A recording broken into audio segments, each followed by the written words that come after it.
हरि ओम। एक एकदंताय विद्महे वक्रतुंडाय धीमहि तन्नो दन्ति प्रचोदयात्। హలో ఎవ్రీవన్, లైక్ చేయండి, షేర్ చేయండి అమ్మా.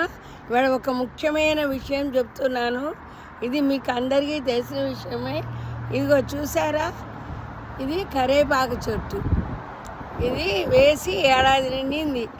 ఇది వేసి ఫస్ట్ సారి నేను వచ్చినప్పుడు మా అబ్బాయి చేత కరేపాకు కొనండిరా అన్నాను. ఎందుకో తెలుసా, యూఎస్లో ఉన్న వాళ్ళందరికీ తెలుసు ఈ విషయం. ప్రతి వాడు కరేపాకు చెట్టు కొనుక్కుంటారు. ఎందుకో తెలుసా, ఇదిగో నా చేతిలో ఉంది చూసారా, చేతిలోది. ఇది 4 రెబ్బలు ఎంతో ఉన్నాయి. ఇది $85, $1 మాట. అమ్మో, ఇంత ఖరీదా కరేపాకు అని చెప్పి మన ఊర్లో అయితే, మా బెంగళూరులో అయితే కోళ్ళు కొంటే ఆంటీ మీరు తీసుకోండి, ఫ్రీగా తీసుకోండి అని కరేపాకు కొత్తిమీర బోలెడు పెడతారన్నమాట. అయ్యో బాబో, ఇంత ఖరీదుగా ఉందా?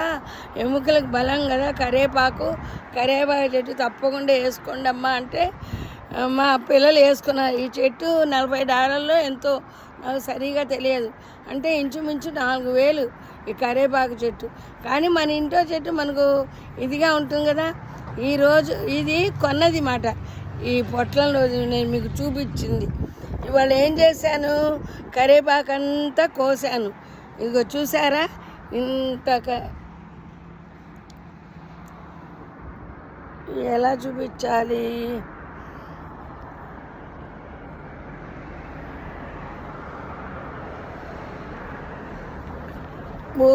ఇదిగో చూసారా, ఇంత కరేపాకు వచ్చింది చెట్టుది వేస్తే. అంటే ఇది ఇంచుమించు ఎన్ని డాలర్లు ఉంటుందో తెలుసా, $10 ఉంటుంది మాట. ఈ కరేపాకు నలుగురికి ఇచ్చుకోవచ్చు, పొడుగు కొట్టుకోవచ్చు. ఇదివరకైతే కరేపాకులాగా తీసివేశారు నన్ను అని చెప్పి అనేవారు ఎవరైనా విలువ ఇవ్వకపోతే. ఇప్పుడు అలా కాదు, కరేపాకు బాగా కడిగేసి ఎండబెట్టేసి పొడుగు చేసుకుంటే కూరల్లో వేసుకోవచ్చు, తీసుకోవడానికి ఉండదు. పిల్లలు కరేపాకు వస్తే తీసి పడేస్తారు, నమలరు. అదే మనం పొడుగు చేసామనుకో తీయడానికి కూడా వీలుండదు. ఇది అందరికీ ఉపయోగమే కదా. బాగుందా? ఉంటా, మీ Sridevi. God bless you, all of you.